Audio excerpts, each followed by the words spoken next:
Hello friends, সবাই কেমন আছো?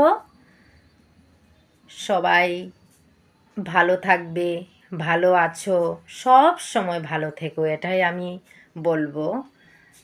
তো আজ আমি উদয়পুর থেকে তেলিয়ামুড়া যাচ্ছি।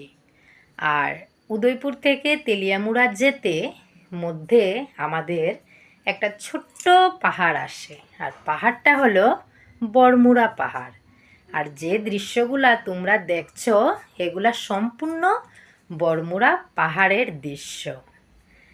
দেখো, সবুজ বনানীতে ঘেরা আমাদের এই ছোট্ট রাজ্য ত্রিপুরা কতই না ঝিলিকমিলিক লাগছে। রৌদ্র পড়ছে পাহাড়ের এই সবুজ শ্যামল গাছগুলাতে, আর আমাদের গাড়িটা ছুটে চলছে জঙ্গলের মধ্যে রাস্তাটা দিয়ে।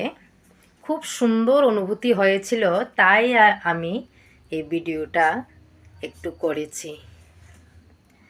ভালো লাগছে, কিন্তু ভালো লাগার সঙ্গে সঙ্গে আমার পেটে একটু খিদাও পেয়েছিল, তাই একটু জল টল খেয়ে ভিডিওটা করতে বসলাম। আর দেখো, আমার শুধু প্রকৃতিটা দেখতেই ভাল লাগছে।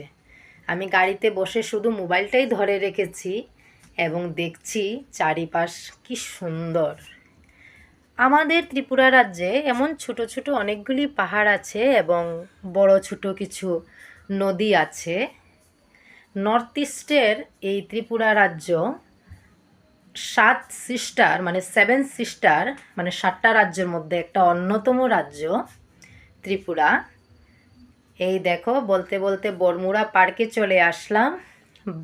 আমরা ঢুকিনি, বাইরে থেকে একটু ভিডিও শ্যুট করেছি।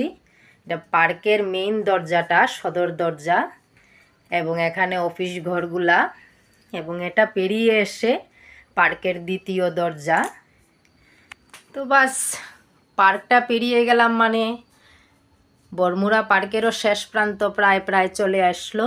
এই দেখুন পিকনিকের গাড়িগুলা, অনেক অনেক ফ্যামিলি এসেছে পিকনিক করতে, গাড়িগুলা দেখেই বোঝা যাচ্ছে। তো গাড়িগুলা পেরিয়ে আসলাম, আবারও সবুজ বনানী শুরু হয়ে গেল। প্রকৃতির এই রূপ কার কার ভালো লাগে কমেন্ট করে অবশ্যই জানাবেন। টাটা বন্ধুরা।